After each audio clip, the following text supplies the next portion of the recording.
Sir अगर मैं अपनी कौम से मोहब्बत करूं लेकिन फिर भी वो मेरी बात ना माने तो? मेरे प्यारे बेटे, अगर आप वाकई अपने कौम की खैरख्वाही चाहते हैं और उनसे मोहब्बत करते हैं, अगर सारे नहीं तो अक्सरियत लोग आपसे मोहब्बत करेंगे और आपकी बात जरूर मानेंगे, और अगर ना माने तब भी आप एक अच्छे और कामयाब लीडर है। अहमद फराज ने क्या खूब कहा है, उसकी वो जाने उसे पास वफा था कि न था।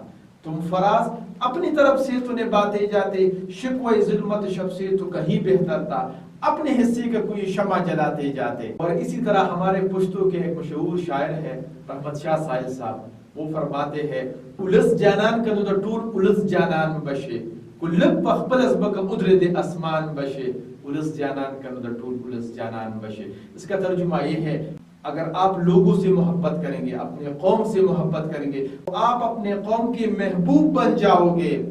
और अगर आप अपने मट्टी और धरती से मोहब्बत करेंगे तो आप, आपकी कौम और आपकी धरती आसमान की तरह पूरी दुनिया में नुमाया हो जाएगी। अगर आप भी अब्दुल्ला साहब के साथ टेबल टॉक करना चाहते हैं तो इस नंबर पर राबिता करें और सर्च में लिखें फाइंड योर पैशन उर्दू।